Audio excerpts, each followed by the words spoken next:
All right. Look, I'm delighted to be here, and I'm glad so many people are in the room. I want to thank Joji for inviting me to be this afternoon's moderator. This is my third year attending the Deal Street Asia conference, and each year's getting better and better. When Joji showed me the schedule for today, I knew this was not going to be an easy panel, right? Because we're coming after Hans, and we're sandwiched in between Steve and Lam. But I accepted the challenge because of the amazing panelists on stage this afternoon and the insights that they're going to share. And I assure you that you don't want to miss this panel, go outside, go for a coffee break, and not come back in, okay? Because there's going to be some really great information sharing on this panel. So now that I hopefully have gotten your attention, let me just establish my credentials as the moderator. My name is Tom Tsao. I'm the founder of Gobi Partners. It's not Dimitri. I'm not with Cento. I think there was a slide earlier that was wrong. I think Joji asked me to host this afternoon because I'm kind of the, compared to all the young dynamic VCs on stage, I'm kind of the old guy with the gray hair. And what does that mean? I've just made more mistakes than everybody, and I've made a lot of them. But one mistake, or one decision that was definitely not a mistake, was coming to Southeast Asia, which I think we can all agree. And starting from very humble beginnings, Gobi set up its first office in Southeast Asia in 2010. Now we've grown to 6 offices. We have 30 full-time professionals, and we're now on our 6th fund dedicated just for Southeast Asia. And we just announced our newest location in Ho Chi Minh. Year to date, we've made 16 investments in Southeast Asia. So I've been where many of the panelists are now, and I think we're all interested to learn where they're all going to go. Okay? So I'm going to start first with Eddie. I think Eddie flew the furthest, and the jet lag may be hitting, so I'm going to get to you first. Eddie of Intudo, maybe Eddie, tell us where you are now. What fund? Yeah, so we can give you guys a quick background. In 2017, we launched our first fund. It's an Indonesia-only fund. Well, at the time, it was Indonesia-focused because the market wasn't ready for it. Pretty small in size, $20 million, quite modest. And the second one we did was in 2018 on the back of that with, some at least on paper, good returns. I call that, our Series A, just like our portfolio companies we showed early, indicates the product market fit. That fund was 53 million US. And we're really focused at this point just on, making sure that each of Fund 1 and Fund 2 perform. I think if we do that, then maybe we'll have the luxury of launching a Fund 3. But first things first, we got to make sure, build on DPI and get the right names and, deliver the right value to each of our respective portfolio companies. Perfect. So Eddie, you're on 2 funds. Okay, I'm going to come around. Michael, which fund are you guys on? Golden Gate. So we launched our 3rd fund last year, which is a $100 million Series A fund. We also announced a partnership earlier this year to address the Series B gap in the region together with Hanwha. So that would be our 4th fund. Fantastic. Nikhil. We're on our 3rd fund now. Our first fund is already 1x DPI. That was a 2014 vintage. Then we launched our second one in 2017. And the latest one was just launched like a few months ago. Fantastic. Deepak. DSG just closed its 3rd flagship fund. So we raise capital every 3 years with a 3-year investment period. So. Okay. Kabir. Yeah, B Capital, we're on our 2nd fund. It's a global tech fund, so we invest in the US, India, and Southeast Asia. Fantastic. So now, Eddie, I'm going to start with you. You guys are known as Indonesia only. You're on you said 3rd fund, right? Well, those 2 funds. 2 funds. And if we have the luxury, we can do a 3rd one, but first things first. You've decided to keep a country-specific focus. Hans was just on stage. GGV's gone global. What's your thinking behind that, and what are the advantages of doing that? And perhaps then we'll talk about potentially what some of the disadvantages are. But why that strategy? Okay, well, first off, we're very small. And I think if you want to run more of a regional, if even a global strategy, you need 1.5 billion US, or let's just say in the region, if you want to run a regional strategy, in order to run a good Southeast Asia buffet, as I described, you need a lot of AUM. You need like world-class chefs, one to cook pho over here, some silly pork chili crab here, a little tom yum soup, somebody to cook nasi goreng, etc. But we just don't have those resources. So we keep it really clean, and we think, at least in Southeast Asia, I hate to say it, at least today, I'd like to say that, the path to consumer, at least in the consumer business, I won't comment on B2B, to be a unicorn, I'd argue every single unicorn that's focused on the consumer market in Southeast Asia the majority of their employees are in Indonesia. So they will come in and we'll catch them at Series B. But at Series A, we will only look at the company if there's at least one Indonesian co-founder and it's Indonesian headquartered. Same with Pre-A. But at Series B, if Grab's coming in, let's say Anthony Tan's proved out Malaysia and Sing, absolutely. That entrepreneur, then maybe we don't have those two requirements. But I think it's very challenging for me to meet somebody. In light of this, we only have to look at 20% of the deals in the market. So it's very easy to get caught up in the noise. And for a small team like Intudo, running 80 million, we have a 4-person investment team. This is definitely the right decision. And I think we'll continue to just focus like this in the near term. So a very focused single country strategy. Now shift over to B Capital. Kabir, you guys are global. What do you think about what Eddie just said here, and how is that different from what you're doing? I think both answers make sense in the context of, at our stage, Series B, C, D, I think what we're trying to do is a lot of pattern matching. And for that, you need data. You need to kind of be able to use that data to make better investment decisions. I think at the early stage, at the seed Series A, it absolutely makes sense to be local, because that's about getting to the entrepreneur quick, having that meeting in a coffee shop, giving a term sheet and moving very quickly. Where we come in is Series B to D, it's a bit about pattern matching. So for example, we invest in a company called Bird in the US on last mile mobility. We saw some really interesting patterns of how that's scaling up. And that gave us a good vantage point into saying, what does that mean for a place like Asia? And right on the back of that, we led a very competitive round in a company called Bounce. But it's purely pattern matching. We would not have been able to move that quickly if we'd not been studying those global markets as carefully. I want to chip in into Nikhil, that. absolutely, go ahead. We're probably the only investor who's sort of regional and still focusing on seed stage. So it's a bit sort of different viewpoint in terms of does it apply only to growth stage and later stage rounds? And we feel totally we can see that pattern matching happening within our portfolio, as long as you have a flat hierarchical decision-making structure within the partnership, right? And you have local partners who are handling this strategy on the ground for each of these markets, but you're sharing information and data with each other, sort of like what Hans mentioned in the previous So passage. Strive is focusing, your focus is really on the early stage. Can you tell us how early? How early are you? How early, as in even before they've launched? I think half of our investments have been made in companies that have not yet launched. And we give them the first check, we give the founders, we're basically backing the founders and the market. And the market is determined by the pattern matching that we do. And the founder is based on just the fact that most of the partners are from operating background. Yeah. Fantastic. So very stage specific. Would that be fair? Seed stage. Seed stage. Yeah. Fantastic. Michael, Golden Gate built its reputation on really focusing on early, but then you saw an opportunity to go into growth. Talk to us about that evolution. What was the thinking behind that? And what were the advantages that you had to go from a focus on early, correct me if I'm wrong, how did that help you then evolve into the growth? Yeah, I think we saw kind of a few things happen in our portfolio. So the first and most important thing is that our founders that we invested in were asking for a long-term partner. I still remember our first fund, which was a seed fund back in 2012. We grew from seed to doing more Series A. And we saw that natural progression of kind of following on our existing deals. And the second evolution was our founders asking, what can you do for us in the next round? Could you be more involved? Could you be more hands-on? Could you even be leading the round?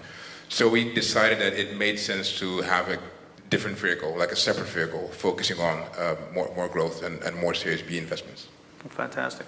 So great, let me just quickly summarize here. So right now we've had geographical kind of focus. We also have stage focus. Now I want to get to Deepak here. You guys have taken a very interesting strategy in that, would it be correct to say it's more focused now on sector? Your company's name is Consumer. Can you talk about that? Yeah, what's the thinking? Sector-specific fund. I think I got a lot of grief when we named the fund DSG Consumer Partners, because on day one you were telling everyone we do consumer but nothing else. And we were here to build brands. Most of what we do is back very early stage seed. 1 in 3 of the companies we back don't have a product, don't have a revenue, and probably are not even incorporated. And what we do primarily in India is map out the consumer landscape and ask ourselves why there aren't particular category in existence. For example, we started India's first ever cold brew coffee business. We started India's first ever Greek yogurt brand. These brands did not exist. And when I lived there for 6 years, I was shocked that people were buying stuff from abroad to bring them in when you could just make them locally. So that's what we started 7 years ago. We had a hypothesis that we could build brands. This is our 7th year. Fund 1's doing, I would say, very well. On the back of that, we got a better quality of LPs of Fund 2. And Fund 3 just became easier, right? Because the conviction we had, and it was a hypothesis, has played out. And now we can go back to the same LP saying, you know, we told you we think we could create, launch, and sell a product. Here it is now. It's a $10 million run rate, $20 million run rate. And we just got good at it. So we are sticking to the same thing. The only difference now is that we are applying some of the learnings to see what could work in other parts of Southeast Asia. And the market we've chosen for now is Indonesia. So we've done 1 direct and 2 sort of indirect investments into Jakarta. And I expect that to play out as well. But it's, again, consumer only. So real sector focus. Sorry, Michael. Yeah, just to chime in. What I find interesting now is when I moved to the region back in 2013, people are already asking, like, is Southeast Asian asset class? And if you look at the stage, there's like investors in all different asset classes, all focused on Southeast Asia. It just shows how much progress you've made in the last 5-6 years. Absolutely. No, I totally agree. So now, as Southeast Asia continues to evolve, Eddie, again, Indonesia only, as you get bigger, and your success is going to enable you to keep raising bigger and bigger funds, are you still going to be focused on Indonesia, or is there going to be a temptation to expand out to other markets?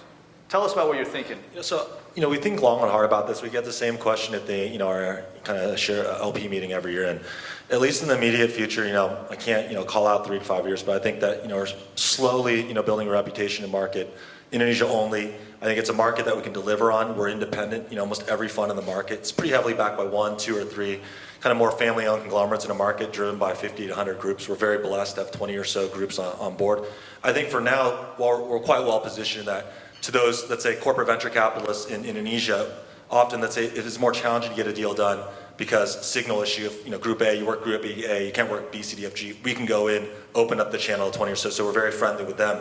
To our friends up here on the panel, I think I've shared deals with almost everyone in that for regional friends that sit and sing, for example, we can be that Indonesia extension where, frankly speaking, if you're a Series A CEO in Indonesia, generally they go with Indonesia only approach, or they take 1 regional fund and 1, Indonesia only fund, and we usually get picked in that case. So we're very friendly. And so long as we stay at the scale, I'm not saying 50, it's 100. If we keep, I want to be, or our firm, we want to be the #1 Series A investor in that. Our other friends that, we have 25 or so VCs that have invested in us, whether it be Peter's Founders Fund, I work with Peter, or PayPal for 20 some years. These are all our friends, and that as we scale. But if we get too big, I just don't want to be in a position where a bunch of guys on this stage, we become frenemies or whatever. It's very crystal clear. There's no signal issue with our firm, and that it's not that we have an A strategy at B, then, oh, well, we have an inside look, why aren't you doing the B? We never, if we stay disciplined here, every single one will still, forever be, we can be their Indonesia extension. And that's where we are. So you're willing to turn down extra management fees to keep your fund at the right size and a single country focus? Absolutely. I think that there's a lot of course there's temptation, and I think when we built this firm, we built it on 3 core values of the founders. It's integrity, sincerity, and serendipity in the Bahasa Indonesian language of integritas, tulis, jodo, hence, intudo. And I think there is temptation. There's temptation to cut corners every day of the week, but I think periodically we pull back and, look to our firm name and it, kind of, course correct. So I think at least in the near term, we'll try our best, but I need folks, the godfathers like you to keep an eye on me and keep me in check. Kabir, the public perception, again, as B Capital has grown, is when B Capital started, it was very closely associated with Eduardo Saverin, How, is that accurate to say? And as you guys have gotten bigger, is there still, as you think about B Capital, do you want the market to still associate B Capital with Eduardo, or do you see that evolving, changing? How do you see that? Yeah, so when B Capital signed, there are 4 investment partners, 4 of us in the IC, I co-head Asia along with Eduardo. I think it's one of the elements, but I think the other bigger set of elements are the global part. So we are global. I think, and we couldn't have been global without partners as global as it can get, like with BCG. And BCG, for example, helps us with evaluating deals, figuring out the right companies to back or not, and then also supporting our company. I'll give you an example. There's one of our companies which recently became a unicorn. I'm on the board of the company, cross-border. all of their customers, top 20 customers, 4 of them were introductions which we made. Now we leveraged our network, we leveraged BCG, and this is not about a single partner, a single individual. It's really about a firm and how do you get the best of the firm to help you with selection, with access to the best deals, and then once you've got those deals, how are you going to support them? So that's what we're very passionate about. I think what drives us is, can we work with the absolutely best founders across the world?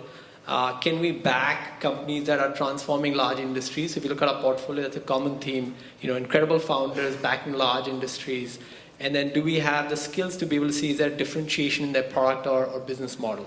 And that comes with depth of experience. We've got offices across New York, San Francisco, LA, and Singapore, and we just leverage that in very deep and connected ways. Fantastic. Nikhil, we were talking, and you said you're going to keep a focus just on early stage. Yep. You're going to stay in your lane. You don't want to deploy more capital. Yeah. No, we'll deploy more capital, but how we expand is regionally. I think we've taken the choice of being a cross-border seed firm, which, as you've seen, most opinions So say geographical you shouldn't do expansion, it. but focused on Exactly. particular Yeah, states. so you use pattern matching in multiple markets. Maybe the next market for us should be at some point 5 years down the line, maybe LATAM, right? That's a market that So you like what Hans was saying about Yes, that? I love it. Okay. Yeah, but I think that's where the growth is for the next sort of decade, and that's where we're going to focus. I think in the seed stage, the key is we need to be a few steps ahead of the other VCs, right?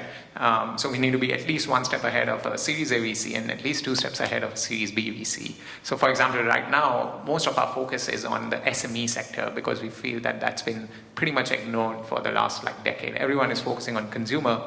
Most of the panels here, we were talking about Grab, Gojeks, but nobody's talking about the 90% of the market that exists in this SME sector. So we have this thesis for consumerization of SMEs, and that's what we're playing for, right? And we're going on that thesis in multiple emerging markets. And if we expand geographically, but we do not move from our stage. Yeah. And as you've evolved, formally again, you had a strong associate. You agree. Yeah.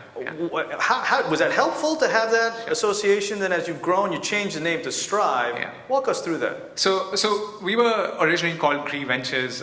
We were started off by a corporate in Japan called Gree Inc. It was a gaming company, but we were from day one investing in non-strategic businesses for Gree. And as we evolved, we took on more money into the fund, became a typical LPGP structure as any of us over here. And we said, okay, why do we want to keep holding the same brand, which probably is well defined and very strong in Japan, but probably not as strong globally. And that's when we decided to create our own branding, and that happened with the launch of our third fund. Fantastic. Yeah. So, Michael, we've heard Eddie and Nikhil. They kind of planted the flag, right? I'm geographically focused. I'm stage focused. Golden Gate, you're kind of doing a little bit something different, right? Walk us through your thinking, because you're kind of now moving from stage, and you're kind of stage agnostic now, and more regional, right? So, what do you think about what they just said, and how do you guys differentiate? I think my partners on stage, we fully concur. We've co-invested with, I think, everyone. So, we're definitely. Yeah, we've done a couple. Yeah, we've put those together. So, there's definitely place for different strategies. We've been regional since day one. When the founder partners started Golden Gate, their first idea was to invest across the region and focus on doing a regional play. So we feel that there's a lot of benefit and cross-pollination within our portfolio. Companies out of Vietnam helping companies out of Indonesia, companies in Singapore helping companies in Malaysia. So that is a big benefit for us. We feel that there is, although if you invest in Indonesia, it's an Indonesian company, and you're not going to say it's a regional company, but we do see a lot of benefit of having an eye on the region, what's happening in different countries, understanding different trends and different industries to invest in. So that to us is a benefit. When it comes to stage, again, we are definitely just trying to grow with the ecosystem, and we see a lot of opportunity happening at the Series B stage. Doesn't mean that we're going to neglect the Series A. We still do a lot of deals at the Series A stage, but we just want to make sure that as a fund, we are progressive and keep on growing with this ecosystem. You're talking about the Series B and C gap kind of in Southeast Asia. Yes, exactly. Yeah. But let me ask you that. So you think there's advantages to being regional, but Kabir's going global. global, right? And kind of what we heard Hans talking about, what GGV's doing is global.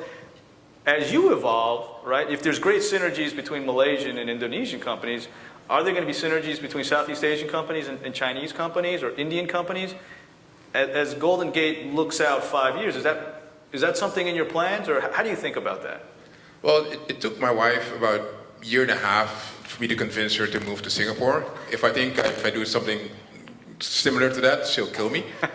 So I would say that our focus is going to be for Southeast Asia for the time being. Okay. And now come back to DVAC. Again, consumer on a regional basis, right? It's consumer India-centric. India-centric. I started this when I was living in India. For very personal reasons, I moved back home. I'm Singaporean, I was born here, but I've been away for 22 years. When I came back, I had a chance to recalibrate what we wanted to do. And I said, let's continue doing India. I know India very well, but I'm Singaporean. I grew up here, my friends are here. And we started looking at what consumer brands you could build out of the region. And in Singapore, we couldn't find many consumer packaged food companies, which is what my bread and butter is. So in Singapore, we did Red Mart, we did more tech, we did Choke. So we were more focused on digital brands. And what we as a firm are very strong at is creating a brand identity, brand narrative for consumers. So I spend most of my time speaking to big CPG companies, and then we do an insane amount of work in focus groups in different markets, saying, what do you not get at the shop? What do you want?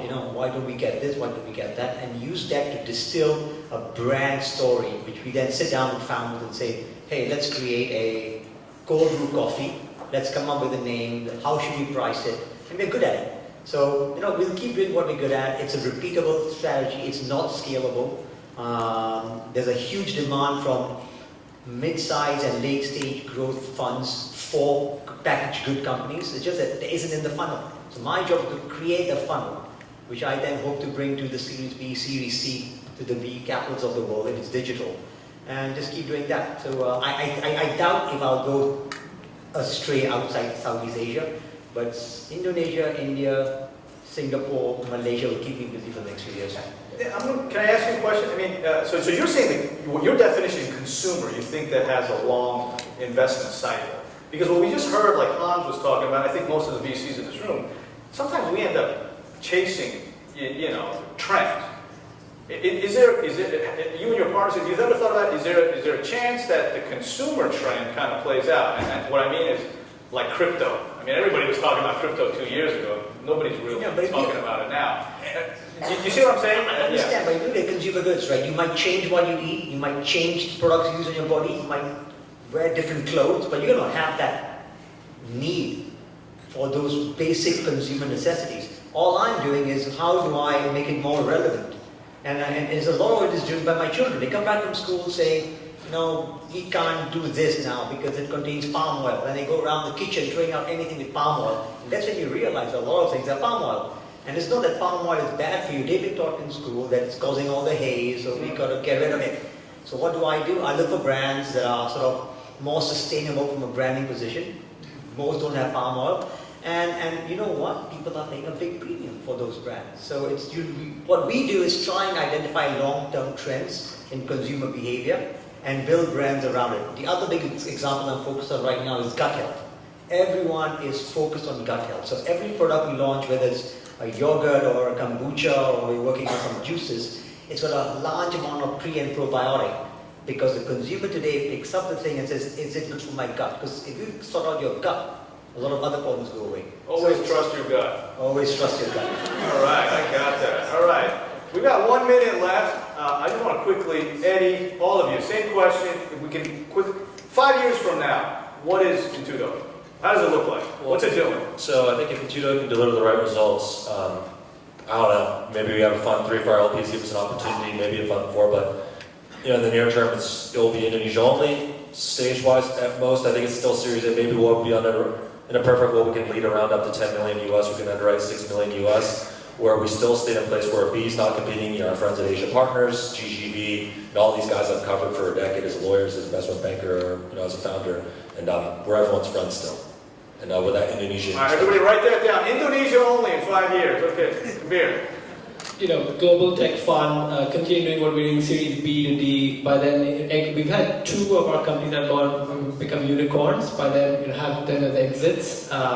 Continue to kind of see how do you link different markets. I think one maybe is saying right now US, India, Southeast Asia. Should we get into a market like Israel? But it's going to be the great firm is global. The venture growth stage, and how do you really help companies, become really massive, and impacting companies. Hoping to be the best Asian seed fund in 5 years, and I think that's going to No creep into A or B. no A, no B. Write that down. Deal Street Asia. Okay. Michael, Golden Gate. I'd say on the one hand, definitely more Series A and definitely more Series B funds, but then it would remain one of the best funds to work for and one of the best funds to have as investment. Fantastic. We're going to close with you. 5 years. Still focus on consumer. Still consumer. You're not going to be doing healthcare or crypto or clean tech. Healthcare might be consumer. There might be a health consumer. Anything with a consumer-facing brand. So right now we're on Fund 3. We have 2 offices. 5 years, hopefully Fund 5 and 1 more office. Fantastic.